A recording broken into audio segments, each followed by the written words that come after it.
কয়েকটি প্রশ্ন এসেছে। এতগুলো কথা বলার উদ্দেশ্য হচ্ছে এদের আকীদা খারাপ।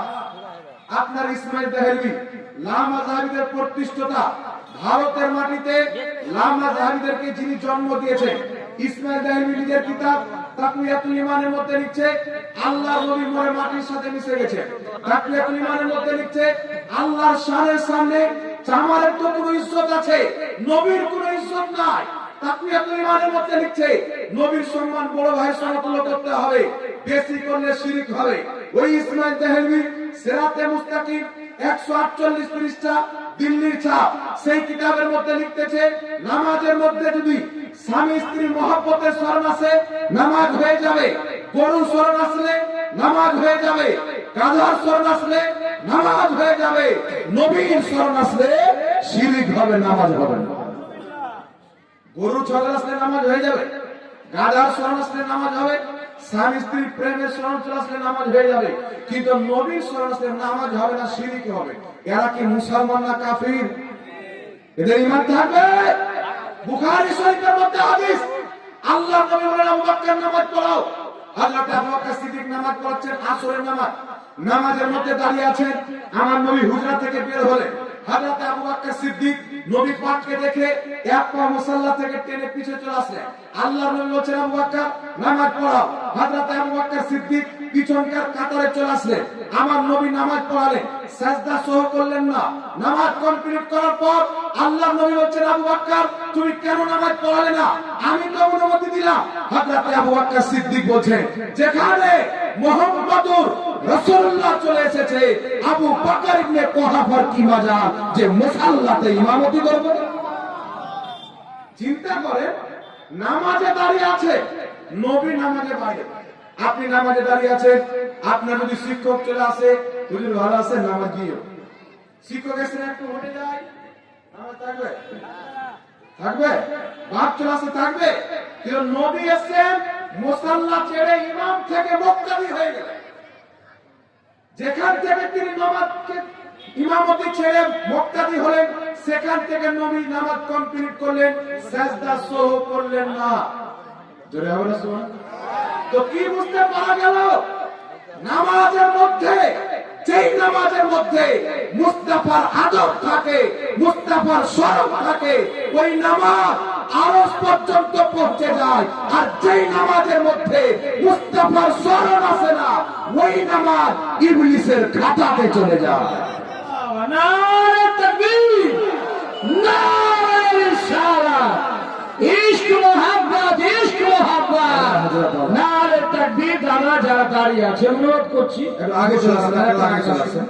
চলো দাঁড়িয়ে না থেকে আপনারা বসতে পারেন, তো আগে আসুন না, মেহফিলটাকে সাজান আপনারাই সাজাবেন, একটু চলে আসুন। এই জন্য বাবা আপনাকে বলতে চাই, সাহাবার দিন আলাদা, ওয়াহাবি দিন আলাদা, নবীর দিন আলাদা, ওয়াহাবির দিন আলাদা, মুহাদ্দিসের দিন আলাদা, ওয়াহাবির দিন আলাদা। হাজার মুহাদ্দিস যদি একটা হাদিসকে সহিহ বলে, আর আমেরিকা ইসরায়েলের দালাল নাসিরউদ্দিন আলবানী যদি হাদিসটাকে জয়ীফ বলে, হাজার মুহাদ্দিসের সহিহ বলা তারা বাতিল করে আলবানী যেটা বলেছেন সেটা কি মেনে নেবে? আর এই নাসিরউদ্দিন আলবানী খ্রিস্টানদের দালাল ছিল, সাহাবীকে পর্যন্ত জয়ীফ বলেছে, তাবেঈকে পর্যন্ত জয়ীফ বলেছে, কোন সাহাবীর ব্যাপারে বলেছে কিনার পরিচয় পাওয়া যায় না। তো সাহাবীর পরিচয় না, এটা তোমার পরিচয় নাই, কার বলে তুমি? যেই ব্যক্তি বলবে সাহাবীর পরিচয় পাওয়া যায় না, লোকটা কে ছিল, আর ওই সাহাবীকে দুর্বল বলবে, তো নবীর হাদিস বুঝার দিক দিয়ে সাহাবী দুর্বল না ওই গাধা আলবানী দুর্বল? কে দুর্বল হবে? আলবানী কবেকার লোক ছিল জানেন? 1999 তার মওত হয়েছে, আমাদের যুগের লোক, আমার চাচার শালা ছিল, আমাদের জামানার লোক। কথা বলতে পারছেন না? 1999 মরেছে। ওই আলবানী যদি বুখারী হাদিসকে জয়ীফ বলে দেয়, লামা জামির ওটা জয়ীফ, মানে আর নবীর হাদিস মানে না, আলবানীর হাদিস মানে। আলবানী যতক্ষণ পর্যন্ত বলবেন এটা হাদিস, এরা মানবে না। আমরা আলহামদুলিল্লাহ আলবানীর তাহকিককে নয়, আমরা ইমাম বুখারীর তাহকিককে মানি, আমরা ইমাম মুসলিমের তাহকিককে মানি। এই জন্য আজ পর্যন্ত আমাদের সামনে বসার হিম্মত লামাযাবির হয়নি, কিয়ামতের সকাল পর্যন্ত হবে না। এটা সবাই জানেন। একটা নামাজি যদি চোরের পুলিশের সামনে যায় ডরাবে না, কিন্তু চোর যদি যায়, যদিও পুলিশ চোর ধরবো বলে আসেনি, কিন্তু চোর ওর সামনে যাবে দুক দুক দুক দুক দুক দুক করে। তো এরা হচ্ছে কোরআন হাদিসের চোর। এরা জানে যে হানাফি মৌলবীরা হচ্ছে পুলিশ। এদের সামনে যদি যায়, আমাদের বাপ দাদা কত কোরআন হাদিস চুরি করেছে সব পাটারা খুলে যাবে। আর পাটারা যদি খুলে যায়, মুখ কালো হয়ে যাবে। এই জন্য পৃথিবীর মুসলমান সবাই আমাদের সামনে বসতে ভয় করে, আমরা ভয় করি না। কারণ গোলাম আহমদ রাজা जान देने से नहीं डरते, सर कट जाए रह जाए कोई बाबा। এবার কয়েকটি প্রশ্ন আপনাকে বলে দিই। আসসালামু আলাইকুম। ছেলে ও মেয়ের কি আছে জানাজা নাকি? জানাজার নামাজ একসাথে পড়া যাবে কিনা? জি যাবে, অবশ্যই, কোনো অসুবিধা নেই। তারপরে একটি লেখা আছে, আমি সুন্নি মাযহাব মাননে वाला। আমি যে মাইয়াত ওয়াহাবি ছিল, তবু আমি জানার পরও তার জানাজার নামাজ পড়েছি, তাহলে আমি কি তওবা করতে হবে আমাকে এবং আমার স্ত্রী কি তালাক হয়ে যাবে? যদি কোনো ব্যক্তি জেনে শুনে কোন পচা ওয়াহাবি জানাজার নামাজ পড়ে নেয়, ওয়াহাবি জানার সত্ত্বেও তাকে তওবা করতে হবে, কালেমা পাঠ করতে হবে, তার বিয়েটাও দ্বিতীয়বার পড়াইতে হবে। জি, দ্বিতীয়বার মানে নতুন নিয়ম। আসসালামু আলাইকুম। ওয়ালাইকুম আসসালাম ওয়া রাহমাতুল্লাহি ওয়া বারাকাতুহু। এটা আগে বলুন, এটা কি লেখা আছে? বলেন।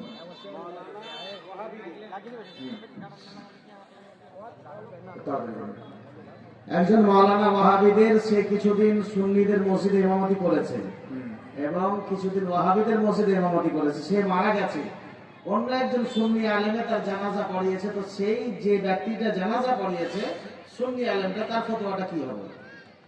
যদি কোন একজন মাওলানা যে আহলে সুন্নাত ওয়াল জামাতের মসজিদে ইমামতি করেছেন, ওয়াহাবি মসজিদে ইমামতি করেছেন, হ্যাঁ আসলে হলো ওয়াহাবি, যদি সে তওবা না করে থাকে, ওয়াহাবিয়াত থেকে তওবা করে আহলে সুন্নাত ওয়াল জামাতে না এসে থাকে, ওয়াহাবি হয়ে মরে, তার যদি জানাজার নামাজ কোনো মৌলবি জানার পরেও পড়িয়ে দেয়, তাহলে সেই মৌলবিকে তওবা করতে হবে, কালেমা পাঠ করতে হবে।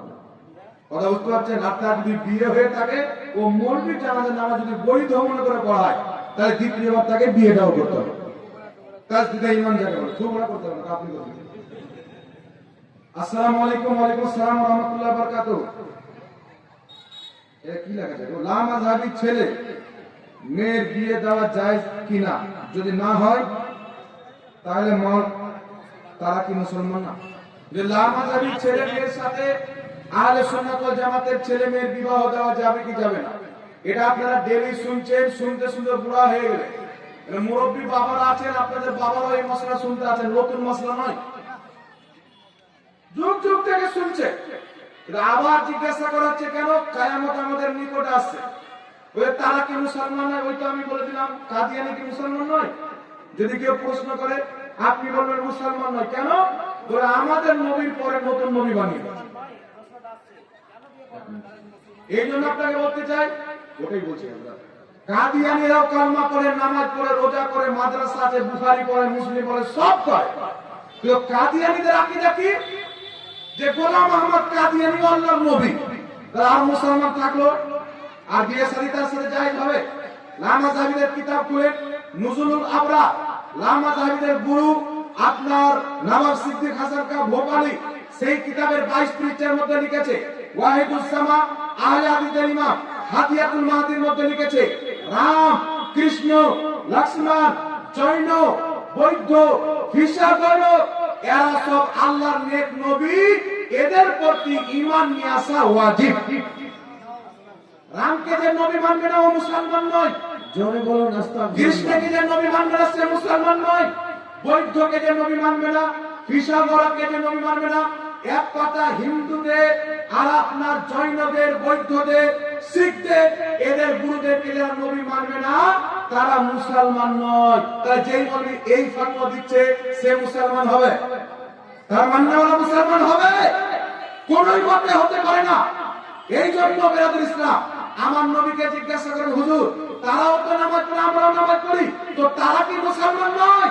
নবী বলছে 73 ফিরকা হবে, কুল্লুহুম ফিন্নার, সবাই জাহান্নামে যাবে ইল্লা মিল্লাতান ওয়াহিদা, একটি জান্নাতে যাবে, মা আনা আলাইহি ওয়া সাহাবী, যারা আমার সাহাবীর দলে থাকবে তারাই হবে জান্নাতে।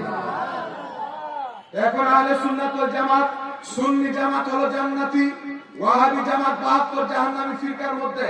তো আপনি কি আপনার নিজের মেয়ের বিয়ে ওই জাহান্নামের সাথে তুলে দিবেন জাহান্নামে? একটা ছেলে দেখতে খুব সুন্দর, লম্বা উচ্চা চওড়া, কিন্তু ফকিরের বাটা ভিক চেয়ে বেড়ায়, আপনার মেয়েকে যদি বিয়ে করতে আসে বিয়েটা দিবেন? দেখতে সুন্দর কিন্তু দিবেন না, ভিক মাঙ্গা। আমার মেয়েকে কাপড় দিতে পারবে না, পড়াতে পারবে, আপনার মেয়ে শান্তি পাবে না, তাই দিবেন না। তাহলে যেখানে বিয়ে দিলে আপনার মেয়ে জাহান্নামে চলে যাবে, আপনার ছেলে জাহান্নামে যাওয়ার সম্ভাবনা রয়েছে, তাহলে সেখানে বিয়ে দেওয়া যাবে? ক্লিয়ার করা যাবে? আল্লাহ মাযহাবি বলতে চায় যে হানাফিরা মুশরিক, ওরা বলতে চায় যে হানাফিরা মুশরিক, আর কুরআন পাকে আল্লাহ বলেছে মুশরিকের সাথে তোমরা বিয়ে করিও না। তাহলে তাদের ফতোয়াতে তাদের আমাদের সাথে বিয়ে করাটা হচ্ছে হারাম, তাদের ফতোয়াতে হারাম, তো তারা কেন আমাদের সাথে বিয়ে দিবে, আমাদের মেয়ে দিবে? এই জন্য আপনারা এই দেখে এই কিতাবটির নাম হচ্ছে তরিকায়ে মুহাম্মাদিয়া, লামাযহাবীদের কিতাব। এই কিতাবের মধ্যে লিখেছে যারা হানাফি, শাফি, মালিকি, হাম্বলি এই চার মাযহাবের মাননেওয়ালা, এরা হচ্ছে মুশরিক, এরা মুসলমান নয়। আর ইবনে আব্দুল ওয়াহাব লিখতেছেন এদেরকে হত্যা করা ওয়াজিব, এদের মালকে লুট করা যায়। যারা হানাফি, শাফি, মালিকি এরা মুশরিক মাযহাব মাননেওয়ালা, এদেরকে কতল করে দেওয়া ওয়াজিব। এদের যে ধন সম্পদ আছে তা ছিনতাই করে নেওয়া হচ্ছে জায়েজ। এরপরও এরা মুসলমান আছে। আর ইবনে আব্দুল ওয়াহাব নাস্তির ব্যাপারে কি এদের ধারণা যে মুহাম্মদ রাসূলুল্লাহ ভুল করেছে? ইবনে আব্দুল ওয়াহাব নজদির কোনো ভুল হয়নি, আল্লাহ নবী ভুল করেছেন, ইবনে তাইমিয়া ভুল হয়নি। এটা হচ্ছে ওয়াহাবিদের মত। তারা নবীর কলমা পড়েছে না আব্দুল ওয়াহাব নজদির কলমা পড়েছে? তো নবীর কলমা পড়নেওয়ালা নজদির কলমা পড়নেওয়ালার সাথে বিয়ে হবে না। আপনি 93 বার দেন না, আপনি দিবেন, আপনি জাহান্নামে যাবেন, আমার বর্তমান কি আছে? সঠিকটা আপনাকে বলার কাজ, শুধু বলে দিচ্ছি না, ওপেন চ্যালেঞ্জ আমাদের পক্ষ থেকে আছে। যে কোনো মুহূর্তে বসা, আমরা বসে কোরআন হাদিস দ্বারা যদি প্রমাণ না করতে পারি, জুতোর গলা মারি দিয়ে আমাদেরকে এখান থেকে বিদায় করবেন। আর যদি প্রমাণ করেনি তো মেনে নিতে হবে ইমাম আহলে সুন্নাত আলা হযরতের মানে ওয়ালাই জান্নাত। আল্লাহ পাক দিলে তৌফিক দান করেন। আর এটা আছে কি এটা? এটা তো হয়ে গেল। এই জন্য বেরাদুল ইসলাম, রাসূল কায়নাত সাল্লাল্লাহু আলাইহি ওয়াসাল্লাম এবং আল্লাহ পাকের তাওহীদ, লামাযহাবীদের ইমাম ইসমাঈল দেহলভী, একটু আমার দিকে লক্ষ্য করেন। লামাযহাবীদের ইমাম প্রধান বক্তা সাহেবকে নিয়ে আসার ব্যবস্থা করুন। মাগরিবের আগেই উনাকে কমের পক্ষে 10-15 মিনিট বলাতে হবে, যাতে দর্শক ভাবে যে না আরো বক্তা আছে।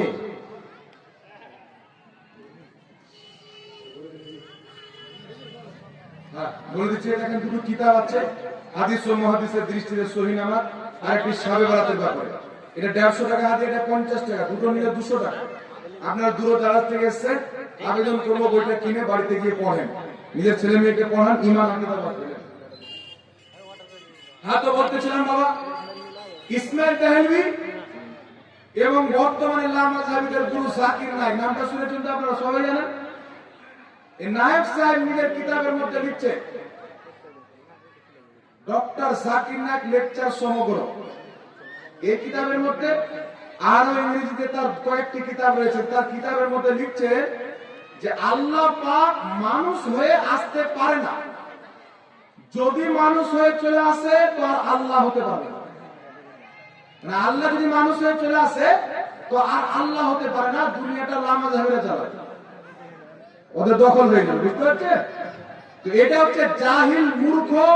একটা কুকুরকে যদি জিজ্ঞাসা করেন ওর এরকম আকীদা, যে আল্লাহ মানুষে আসতে পারে না, মানুষ হয়ে গেলে আর আল্লাহ হতে পারবে না, এগুলা যারা মাতাল হয়ে যায়, যাদের দিমাগ নলেজকে আল্লাহ পাক কেড়ে নেয়, এইরকম নাপাক লোকের মুখ দিয়ে এগুলো শয়তান বের করে, ওরা নিজে বের করে। তারপরে নিচে 4 জন মহিলা নবী ছিল।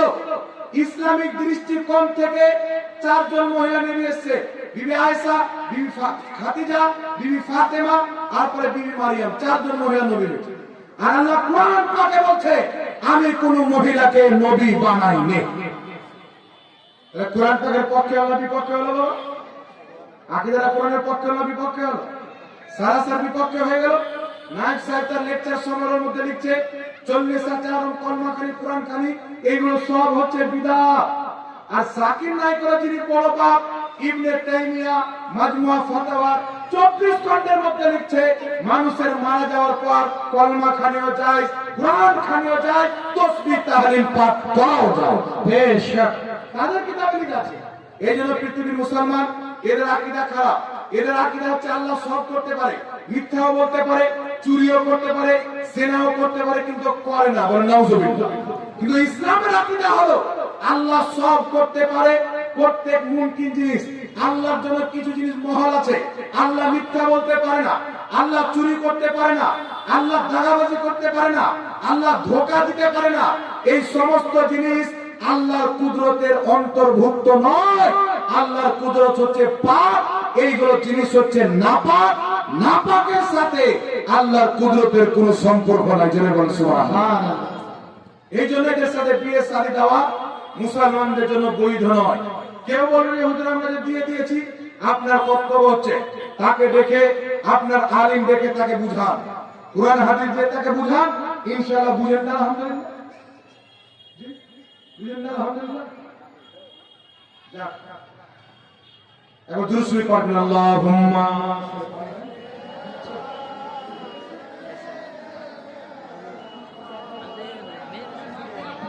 আমি বলছি যারা মায়েরা দাঁড়িয়ে আছেন, আপনারা এসেছেন বক্তব্য শোনার জন্য, পিছনে দাঁড়িয়ে না থেকে আপনারা জান্নাতি মা ভিতরের দিকে আসুন।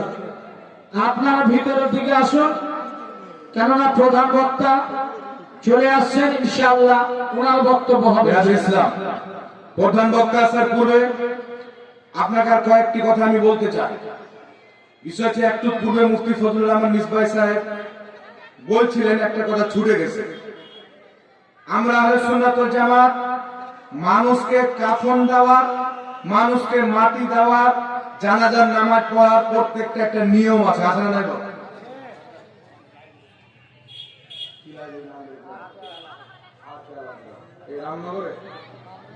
রামনগরের মাটিতে একটি লাইব্রেরি তৈরি করা হয়েছে, আর কে আলা হাজরা। এই লাইব্রেরির মধ্যে অনেক বই রাখা হয়েছে। কুতুবপুর এবং রামনগরের লোক মিলে, জায়গাটার নাম কি? বিল্ডিং বিল্ডিং বিল্ডিং এর নাম কার ঘরে কোথায়? একটি লাইব্রেরি তৈরি করা হয়েছে। আপনারা সেখানে এসে জ্ঞান অর্জন করতে পারেন, পড়াশোনা করতে পারেন, ওখান থেকে ইলমে দ্বীন আপনারা শিখতে পারেন। আপনাদের জন্য কিতাবপত্র রাখা আছে। আচ্ছা বিরাদ ইসলাম বলেন তো, যারা নবী পাক সাল্লাল্লাহু আলাইহি ওয়াসাল্লামের কথা মানবে তারা মুসলমান হবে, না যারা নবী পাকের কথাকে অমান্য করবে তারা মুসলমান হবে? যারা মানবে তারা মুসলমান হবে। আল্লাহ নবী সাল্লাল্লাহু আলাইহি ওয়াসাল্লামের জামানায় মানুষ যখন মারা যেত, তাকে দাফন করার পর জীবিত ব্যক্তি তার কবরের পাশে অতক্ষণ পর্যন্ত বসে বা দাঁড়িয়ে থাকতো যতক্ষণ সময়ে একটা উটে জবাই করে খাল খালিয়ে মাংস করা পর্যন্ত যতটা টাইম লাগে, ততটা টাইম পর্যন্ত তারা কবরের পাশে বসে মৃত্যু ব্যক্তিকে তালকিন করতেন। সুবহানাল্লাহ। আল্লাহর নবী বলছে মৃত্যু ব্যক্তিকে দাফন করার পর তোমরা চলে যেও না, অতক্ষণ পর্যন্ত তার কবরের পাশে দাঁড়াও যতক্ষণ পর্যন্ত একটা উটের খাল খালিয়ে মাংস বিলানোর সময় লাগে, ততক্ষণ পর্যন্ত তার কবরের পাশে তোমরা উপস্থিত থাকো, তার জন্য দোয়া করার জন্য বলছো। আবু দাউদ শরীফের মধ্যে সহিহ হাদিস, লামা সাহাবীদের গুরু আলবানী পর্যন্ত হাদিসটিকে সহিহ বলেছে।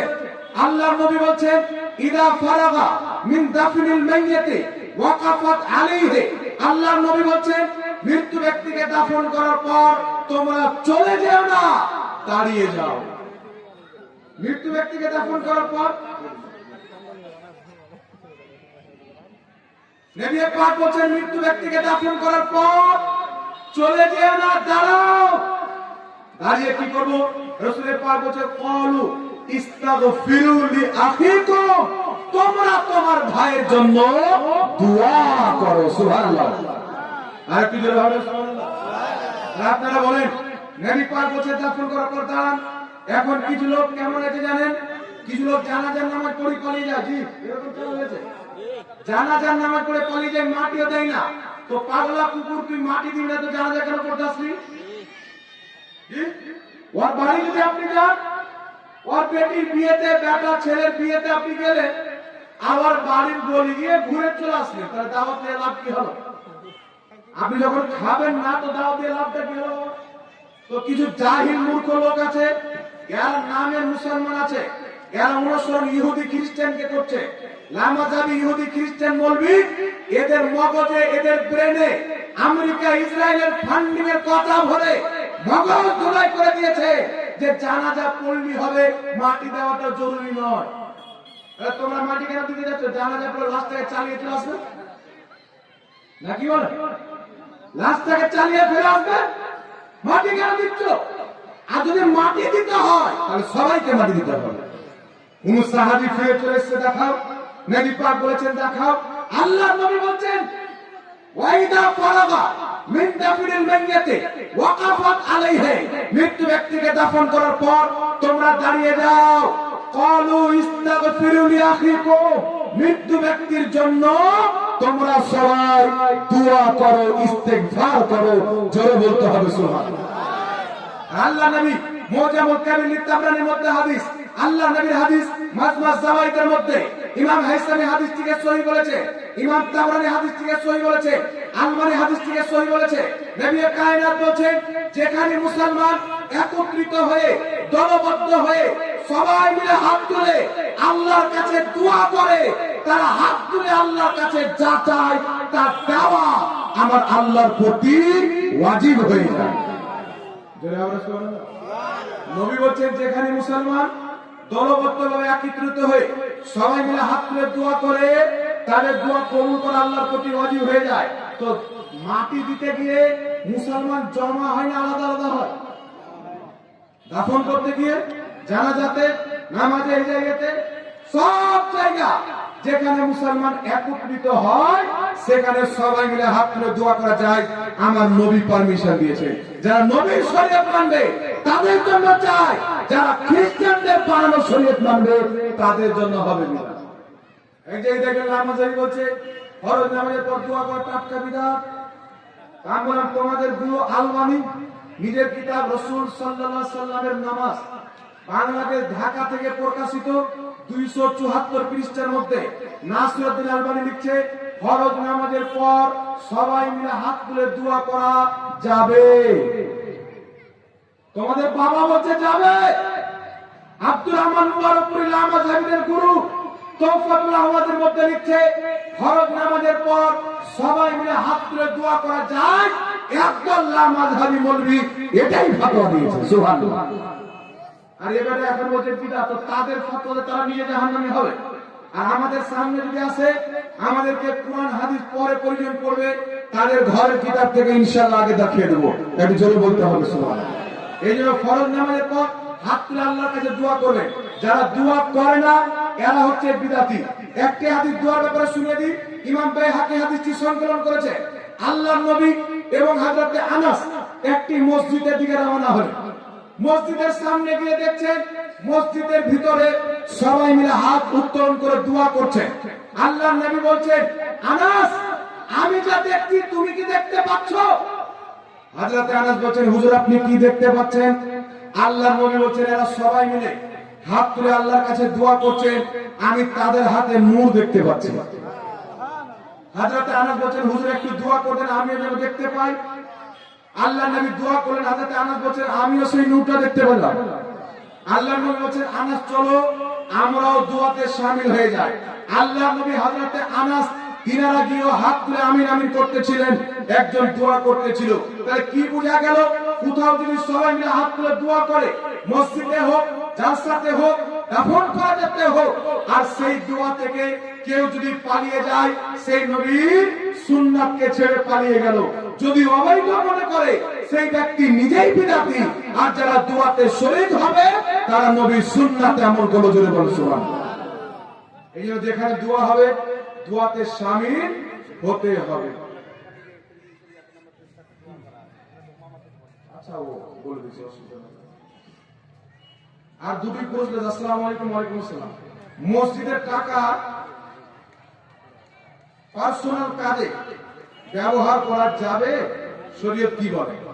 মসজিদের টাকা পার্সোনাল কাজে তো দূরে থাক, মসজিদে যে টাকাটা মানুষ ওয়াকফ করে দেয়, সেই টাকাটা কবরস্থানে লাগানো জায়েজ নাই, মাদ্রাসায় লাগানো জায়েজ নাই, আপনার আর অন্য কোন জায়গাতে লাগানো জায়েজ নাই। মসজিদের টাকা একমাত্র মসজিদেই লাগে।